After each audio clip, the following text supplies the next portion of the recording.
Hello everyone, welcome back to my Facebook page and YouTube channel Nupur blog and cook.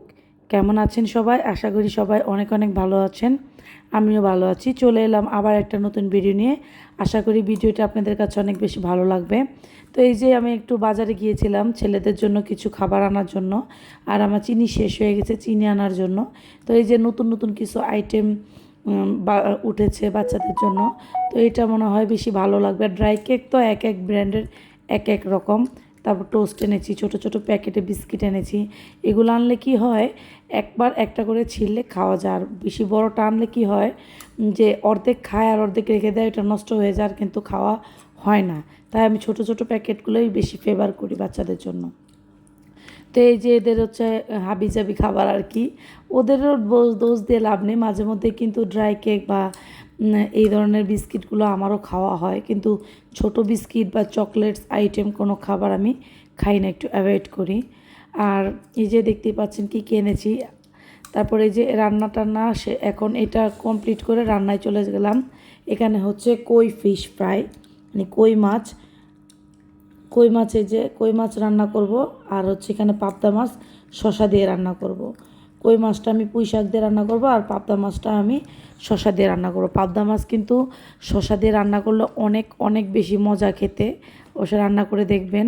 তারপর এই যে পুঁই শাকটা মশলা কষিয়ে আমি দিয়ে দিয়েছি। তারপর এর মধ্যে পরিমাণ মতো পানি দিয়ে তারপর কই মাছটা দিয়ে দিব।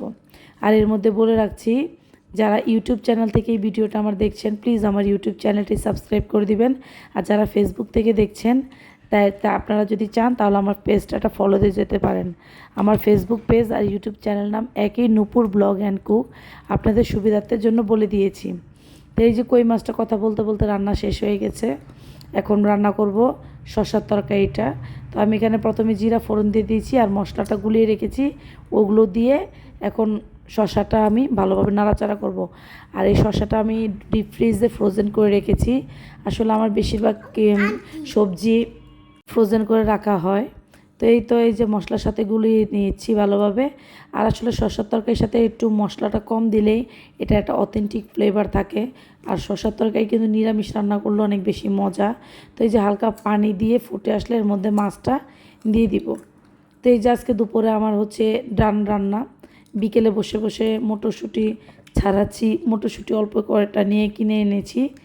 মাঝে মধ্যে ভুনার মধ্যে দেওয়া যায়, খিচুড়ির মধ্যে দেওয়া যায়। তো আমি আর আমার বড় বোন দুজন মিলে এটা ছাড়িয়ে নিচ্ছি।